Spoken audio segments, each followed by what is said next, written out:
Hey there, YouTube friends. This is Carrie with Any Day Blessings.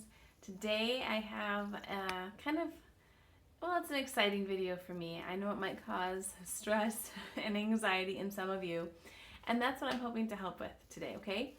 I'm hoping to help those of you who think of homeschool planning or lesson planning or homeschool planners and schedules and just get so anxious and nervous and overwhelmed and discouraged. I want to let you know, first and foremost, if that is you, you do not need a homeschool planner. You don't. You don't have to do lesson plans. If you have curriculum that gives you a schedule, a breakdown of lessons and things like that, you don't need a homeschool planner. And even if you don't have a curriculum that does that, even if you just have living books that you're using and there's no schedule, no guideline or grid in the front of the book, you still don't need a homeschool planner. So take a breath. You don't have to get one. You can do this. You can still homeschool. You don't have to have a planner. But if you like planners, if you like that creative outlet and with washi tape and printed papers and buying special, that's okay too. It is fun. I've enjoyed it. There's been different seasons in my life where I found that to be helpful and enjoyable to use. That's not a season I'm in right now. So what I do right now takes me about 30 minutes, and I've planned my entire school year schedule, and I don't ever look back. I mean, I evaluate where we are, and I will make changes as necessary, but it's not something I have to revisit every week. I'm not doing this every Sunday night. I'm not sitting down at the beginning of August and planning 180 days worth of lesson plans and filling out a grid, month by month grid.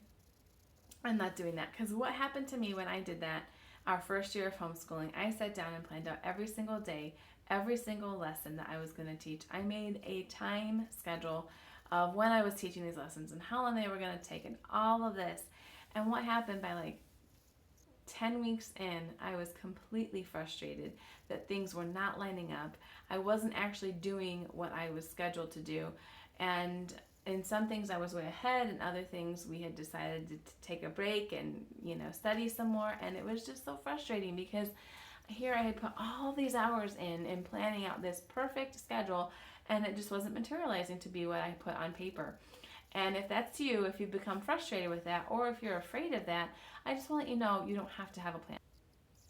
I actually created a one-page planner or checklist, schedule, routine, whatever you want to call it, that I put on my refrigerator in a sleeve protector. I've actually shown this to you before on this channel. What I have not shown you is how I made this paper, and I was asked to do that. I have been asked, how did you make this? How did you come up with this? What was your process? So that's what I'm sharing with you today. It took me about 30 minutes to do, and I'm going to reference last year's because I've made this year's. I know our schedule, our routine for this year, or this coming year. I just haven't printed it out and written it up yet, and I wanted to get this video out, so I didn't take time to do that. My printer's broken, so of all the things that could break, a homeschooler's printer is pretty important, so we got to get that fixed. But I didn't print it out, so I'm going to be referencing last year's, okay? So what I'm going to do in this video is tell you how I made this sheet. What's my planning process? It's like 3 or 4 steps, and it takes me about a half an hour. So what I want to just kind of make sure we're all on the same page first, I want to make sure you know, if you're a newer homeschooler, that before you start planning your year, no matter what kind of process, whether you use a planner, whether you use the checklist I'm going to show you, whether you just use a spiral notebook and use that method, you need to know your state requirements. So go to the HSLDA website, check out what you need to have in your school year so that you're not scrambling mid-year to fit things in that you didn't know you had to fit in.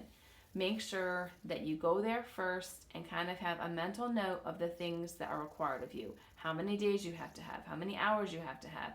Do you have to do testing? When do you have to do testing? Do you have to have certain subject areas covered every year or just over a certain period of time?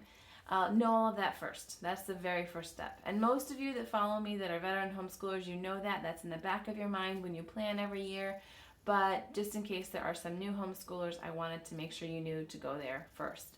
And that's hslda.org. I'll try and remember to leave that below for you. Okay, so now you know what's required of you. How do you decide what to do each year? Well, you take those guidelines, and where there's wiggle room, you wiggle, and where you don't have wiggle room, you don't wiggle. So for me, I have a lot of freedom. In my state, there is a number of hours that I have to homeschool, and there's a set of topics that I am asked to commit to cover over my children's entire educational career. So I'm not mandated certain days or anything like that. I'm just given an hour requirement to fulfill over the entire academic year. And I'm not required to teach certain subjects every year, just cover them, over time.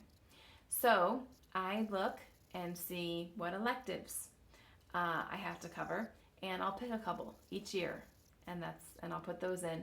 And then of course my core things, math, language arts, spelling, reading, things that I every year no matter what, put those in. So last year I decided to have a focus on kind of fine arts and literature. So I scheduled in story time, music, art, and poetry. I scheduled those in fairly regularly, very frequently, I should say. And so this year, third grade, we are not doing those as much. We're not going to do a formal time in poetry. We're not going to do a formal time in artist study. We're not going to take an art class, a visual arts class at our local art association. We're not going to do those things this year. In place of that fine arts focus, we're going to do health and safety focus this year. So that's kind of what I mean by starting with your requirements and kind of allowing that to pick your topics for this year. So let's get into that 30-minute process. I've already kind of hinted at the first step. The first step is to just pick the subject areas that you're going to cover this year with intentional purpose. Now, when I say with intentional purpose, I don't mean like I want to do a unit study on that, or I want to do a field trip to here or there, or I want to cover this area of history this year. I'm not talking that sort of thing. I'm talking about general subject areas. So like if you're kind of thinking back to your public school days, if you went to public school, this would be like your schedule that you got, that said you go to language arts at this time and you go to math at this time. Those sorts of things, those kind of broad subject areas that you want to cover. And you list them out. I listed mine out in a Google Doc. You can list them out in a piece of paper, however you want. Just list them out in a list. No particular order. We're not, worrying about what order in your day you're doing this. Nothing. Just list out the subject areas that you want to cover. The next thing that I do is beside the names of those subject areas, I will write down how many times per week I want to cover that. Now, I'm not talking necessarily about number of lessons or assignments or anything like that. Most publishers nowadays, if you're buying kind of formal curriculum, they will break it down for you into what is a day's worth of work. So a lot of times, these little boxes, these little times per week that I'm working on a certain subject with my child, most times that is an assigned, lesson in the curriculum. Most times, we do what is already assigned by the publisher. But a good example in Apologia, they tell you to read as much until you feel that you've feasted enough for that day, and do as much until you feel that has supported well that learning.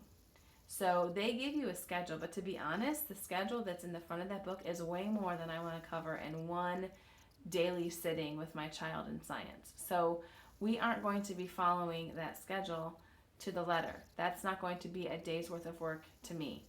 We are going to do what they suggested in their introductory notes. We're going to read until we feel that we've feasted well on that information, and then we are going to do some sort of activity either in the notebook or one of the experiments to end out our time in science. So when I talk about pick how many times a week you want to do the work, I'm in my head, I'm thinking for a third grade student about 20 to 30 minutes of focused time in the core areas on that topic, on that subject area. So some days math might take us 40-45 minutes. That's okay. I'm not saying we only work for 30 minutes, but I'm just saying it's kind of like a reference point. I want to work on our core subjects at least 20 to 30 minutes a day with me interacting with my son. So that's not including maybe any independent assignments that he may have to do for the day. That's just teaching blocks or sessions with me working with him in those core areas. The electives can sometimes only take like 5 to 7 minutes to do. 10 minutes, those ones aren't necessarily the 20 to 30 minute blocks. But things like, reading, language arts, math, spelling. When I pick out how many times a week I'm working on them, I'm thinking of like how many 20 to 30 minute blocks of time do I want to do each week. So I hope that helps. That's my second step. That takes me about 5 minutes. Then I will do the third step, and that's what takes me the remainder of the time. It takes me about 15 to 20 minutes to do this. I plug in those blocks into a schedule. So I have a grid here where the days of the week are listed across the top, and all those things I listed out in step 1 are down the side. And I've decided I want to do handwriting 3 times a week. I want to do spelling 5 days a week, math 5 days a week. So the 5-day-a-week ones are easy. I plug those in first. Then I look at the ones that are 4 days a week, and I start to plug those in. Now, one thing you'll notice here, Wednesday is really light. I have a lot of things crossed off. On this grid, the open boxes mean I'm doing that subject that day. The crossed off boxes mean we're not doing it that day. So you can see Wednesday is kind of light. I start with my light days first. I plan what I want to do on my light days first. Wednesday is when we have piano. It's when we have church. It's when we go to the library. So I know that I don't want to do a lot of formal school on Wednesdays. Now this year, it may not be Wednesdays, but I have made one light day. I can change around what that light day is. But on my light day for this year, I know I have scheduled only 4 subject areas that we're going to cover. And that's it. And so whatever day we have piano and library and all those other things, whatever day that falls on, it will most likely be Wednesday. That will be our light day. Okay? So I make my light day first. And then I plug in the rest of the subject or those boxes of time in the other days, and they kind of fall where they may. I do keep in mind that I don't like Fridays to be super heavy, but I know it can't be quite as light as Wednesday because I can't have 2 of those really light days, but it's not nearly as heavy as like my Monday. I don't know what it is, but every year that we have homeschooled, we're going into our 5th year, and it's like Mondays are great for us. I know everybody hates Mondays, but we do the most work on Mondays. We all wake up refreshed after the weekend, and we just go to town. Mondays, we get the most done. Sometimes we get 2 full days of school done on a Monday. So I always know Monday's going to be really full. I usually don't schedule any extracurriculars or errands or anything on Monday because I know it's like my golden work time. So when you know those kind of things, you just kind of schedule those little blocks of time accordingly. So that's it. As I'm talking to you, I'm like, I hope this is making sense because it's so simple. Like you might be waiting for it to sound hard or involved or complicated, but that's it. I will put this in a sleeve protector and I'll put it on my refrigerator, and we all can see where we are for the week. We all can see, where we might need to do some extra work. And my son he loves the days of the week. You don't even have to put the days of the week, really. You could just put handwriting and then 3 boxes next to it because you want to do it 3 times a week. You can just put spelling and 5 boxes next to it. You don't even have to assign days to it per se. But my son likes the day because he'll just go right down and he'll just do it independently. Before I even can really get him going on his work, he'll just start going through his checklist and working on things. And I love that. I love that bit of independence it's given him and kind of that zeal to get his own work done. So I love having it central. If I used a planner right now, he would have to keep coming to me and asking me what's next, or I would have to write it in two places, in my planner and then like in an assignment book or something like that for him. So this way we both work off of the same document. We put it in a sleeve protector, so we just use a dry erase and erase each week. And actually my children kind of argue over who gets to wipe it off and who gets to check things off, and it's like it's not even my daughter's checklist. I bet I'll have to make her one this year for preschool. I don't know. Preschool is like 15 minutes, you guys. What are we going to check off? I'll have to make up things for her to check off. But this is what we do. Now I'm going to say a couple more things real quick here. I see we're kind of getting to the 15-minute mark, so I'm going to kind of go quickly. But I'm going to say a couple more things here about scheduling dates, like planning dates, breaks, all that. I don't schedule our vacations with the exception of Christmas break. I don't schedule when we're going to take our fall break. I don't schedule when we're taking our spring break. I just work around where we are. We break when we need to, and I know that we're going to take 1 week off to do something in the fall. Usually we go away for a long weekend, or my husband takes off some time and we just do stuff around town.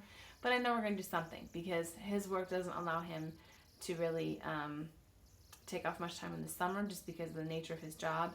He doesn't get much time off in the summer. So we usually take vacations or long weekends in spring and fall. So I don't schedule those out. I'm really flexible with those. So we can just go whenever it works best for us, both with his schedule and financially. So this is how I pick dates. These are the dates that I put on the calendar. I pick when we're starting school, I pick when we're ending school, and I pick when our Christmas break is. Those are the 3 dates that go on our calendar. Those are the only fixed dates that we have. We have a general idea of when we're going to break for fall and when we're going to break for spring, but we don't really kind of make those, definites until about 2 or 3 weeks before. I also will pick 2 days kind of mid-semester that I just do a little evaluation. So I kind of see where we're at in science, where we're at in language arts, and see if, we're pacing in a way that's going to get us to where I want us to be by the end of the year. I kind of have some goals in my mind for, where I want to be by Christmas break, and I just look, okay, in October, are we tracking to get there? And then I look again in March, are we tracking to get to that end of the year goal by May? But that's it. I just have those 2 benchmark times where I evaluate where we are and adjust as needed. But last year, I checked in October, we were right on track, and I checked in March, we were right on track. So I really didn't have to adjust, and I didn't even count out or plan or anything. I just did the next thing each day. We did, 3 days of handwriting. We did what I planned at the beginning of the year, and it just got us to be where I wanted to be by those benchmark times. So it really does work. It really can be that simple and that basic and that not structured, if that's what works for you. Now I'm going to transition to talking about planners just real briefly, in case you are that planner person. You love having a homeschool planner, and you really like the structure and that creative outlet that allows you to journal your year and decorate with fun pens and stickers and printed paper and washi tape. There was a time that I really loved all that, and I probably will pick it up again, but it just doesn't work for right now. But I wanted to let you know about 2 planners that I really love, and I can see myself using in a different time in our homeschool. The first one I used my very first year in homeschooling, and it was an excellent planner.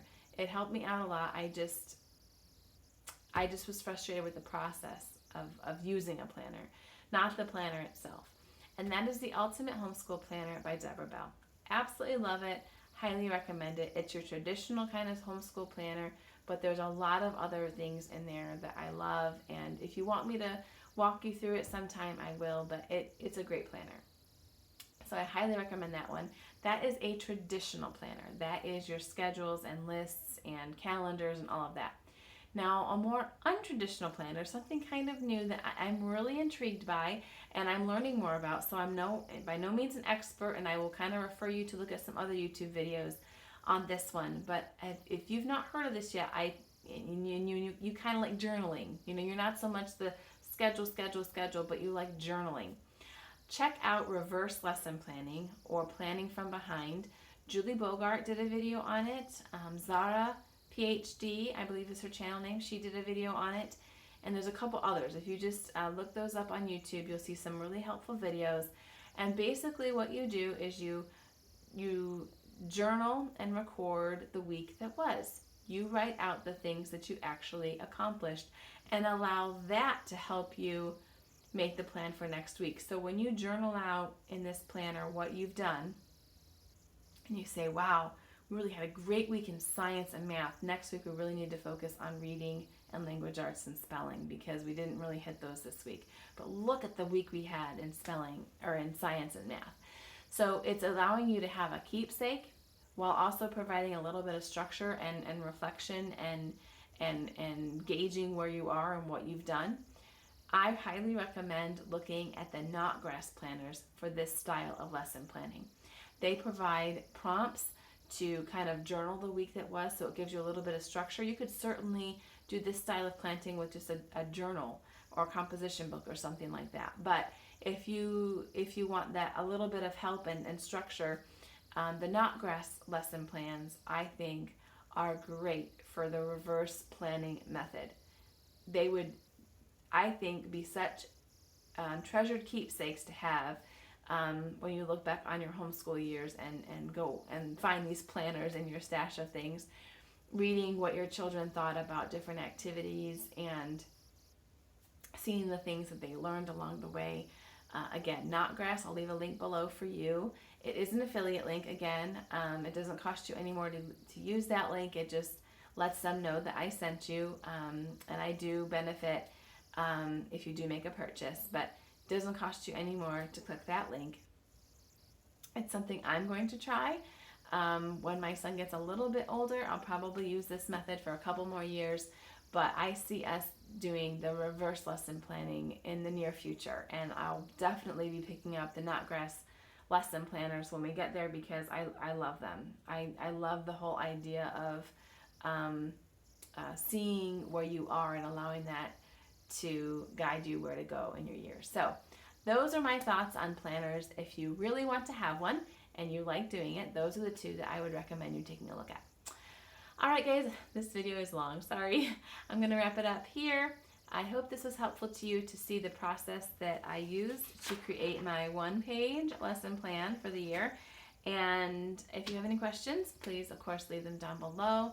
And if you have any of your own suggestions to make a very simple, basic homeschool plan to provide just the necessary guidance without overwhelming and frustrating anyone, please leave that below, and other people can check that out too. Take care, everyone. Bye-bye.